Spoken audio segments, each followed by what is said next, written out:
All right, so 2002's Scooby-Doo is the first live-action adaptation of these characters brought to the screen, and it is directed by Raja Gosnell. Hopefully I'm saying that right, probably not.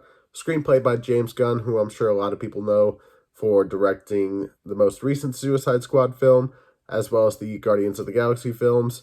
Let me see here. The story is by James Gunn and Craig Titley. Hopefully I'm saying that right. Characters created by William Hanna and Joseph Barbera.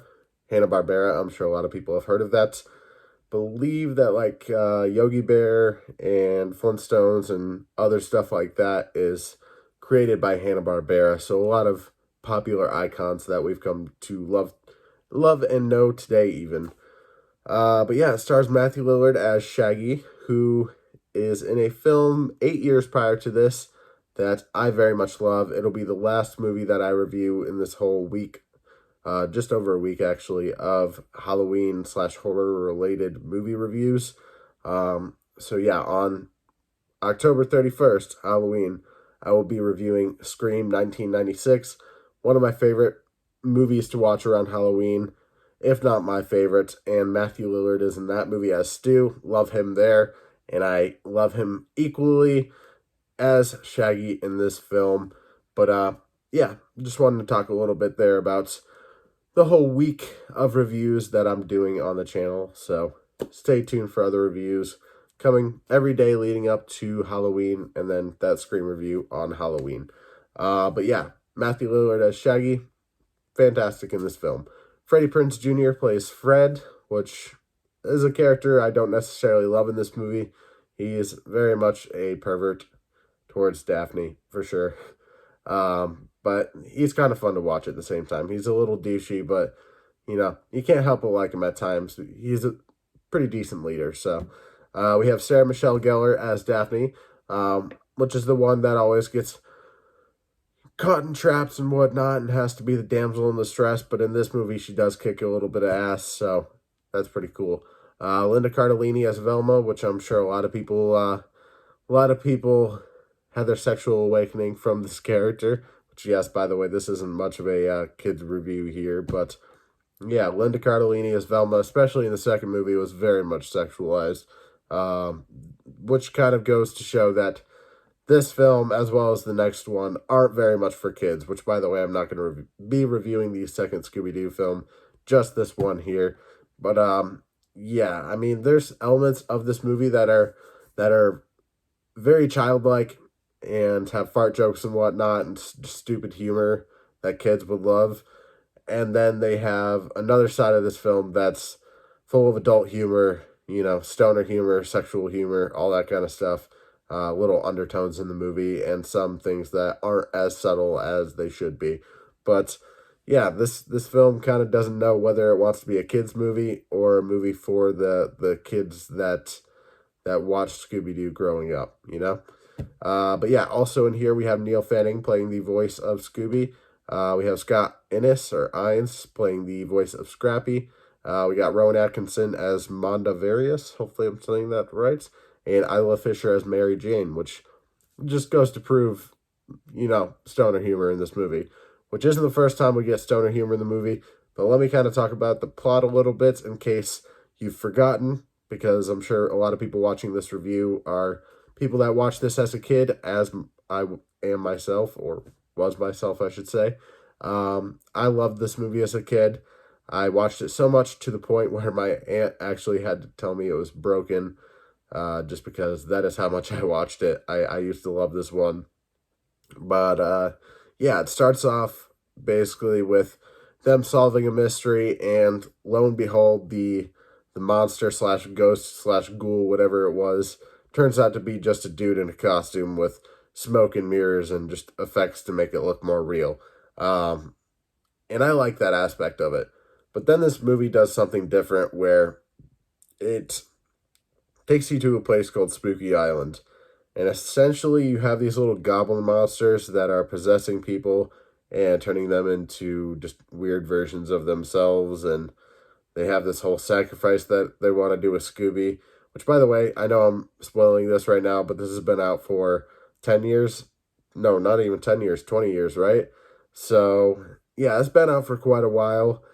If you haven't seen it by now, and I'm spoiling it for you, oh frickin' well. At the end of the day, it's still kind of a kid's movie, so don't get all butthurt about it. But yeah, they want to have Scooby as a sacrifice and whatnot, and then Montevarious, he turns out to be the villain or what and whatnot, but Montevarious actually turns out to be Scrappy-Doo in disguise, which is kind of interesting. There was a little thing that I noticed in the very beginning when we meet Montevarious' character, where he is in this little monster suit or whatever, just this crappy little suit right at the entrance of Spooky Island, and then he comes out of the suit. It's kind of like a Wizard of Oz thing, and then by the end of the movie, we learned that Scrappy-Doo was actually inside of him, so it's just like kind of a Russian nesting doll almost, but I thought that was a nice little subtle detail that I did appreciate there.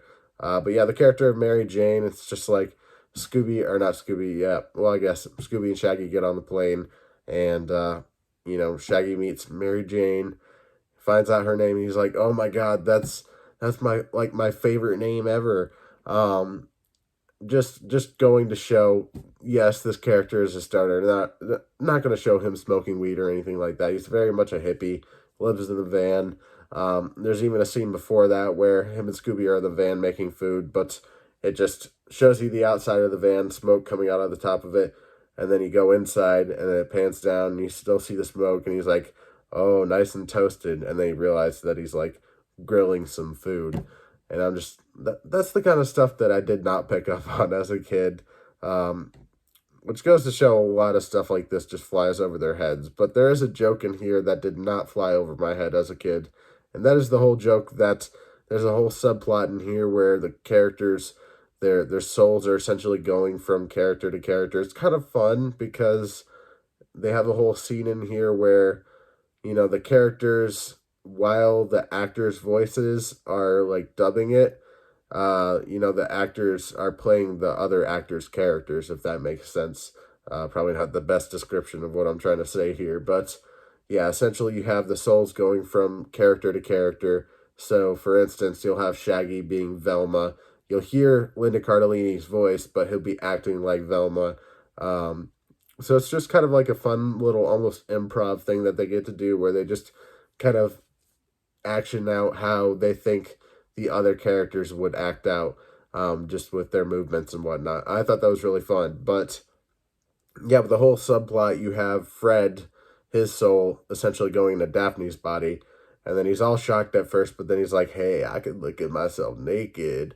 And even as a kid, I was just like, yeah, it's a little bit of a weird sexual joke to put in a kids movie, but all right. Um, so yeah, there's some questionable humor in this movie for sure, but at the end of the day, I still have a good appreciation for this movie because it was one of my favorites as a kid. So in terms of my ranking, my review for it, I'll go pretty much for the most part easy on it. But overall, I'm gonna give my ranking on it real quick before I say anything else. I'm going to give this movie like a 6.5 out of 10, mainly just because I respect it from how much I loved it as a kid. Also, the actors in here do a really great job at playing their characters. Matthew Lillard, especially, I think he is the best in this film. But yeah, let me look at some other notes here, if I have any, actually. I don't know if I do. I don't know if I said this before, but I do wish, and I'll just reiterate if I already did say it, I do wish they would have stuck to a more simple plot, especially for this being the first live-action Scooby-Doo adaptation. I wish they would have stuck to a more simple plot where the monster in here, or the ghost, or whatever it might be, just turns out to be a normal person. And that is far from what they do in this movie. There are actual monsters in this movie. It turns out to be Scrappy-Doo at the end. So I guess in a way, I mean, you already got to suspend your disbelief because you have Scooby-Doo, a talking dog, and then you have Scrappy-Doo, another talking dog who turns out to be the main villain hiding inside of the person the entire time. The what's his name again? The Mondavarius or whatever. Turns out to be hiding in Mr. Bean the whole time. He's Mr. Bean, right? I'm pretty sure that Rowan Atkinson guy, I'm pretty sure he played that character. Excuse me. But yeah, I mean, you gotta suspend your disbelief because of the talking dog aspect, but at the same time, in the shows and whatnot, the early shows at least, it always turned out to just be human at the end. which kind of shows you that the humans are the real monsters. But still, it also is a kind of nice thing for kids to be like, hey, yes, this is scary, but at the end of the day, it is just a person behind the mask. It's not an actual monster. And I kind of like that message that they were sending with the original series. So um, I hope we get a live action adaptation of Scooby-Doo that sticks close to what they did in the original TV series and whatnot. But who knows if we'll ever get that. I would love to also see, even if it's, if it still has monsters, like actual monsters in it or whatnot, I would love to see this cast reunite for one more film. I don't know how likely that is, but I think that would be awesome. And last, actually, is this the last thing I want to say? I mean, I'll just touch on this briefly. It's a very late 90s to early 2000s film for sure. Just with the way people have their hair, the way people talk, the way they dress. Um, yeah, and then the last thing I want to say is that this movie is corny as fuck. It is cheesy, but at the end of the day, it's Scooby Doo, and it has a lot of heart to it. So yeah, I mean 6.5 out of 10 I think is a good rating for it. It might not hold up a whole lot from today's standards, but at the same time, I have to respect it because of the actors in here, the writers, and just what it meant to me as a kid. So 6.5 out of 10 for this movie. Have you seen it?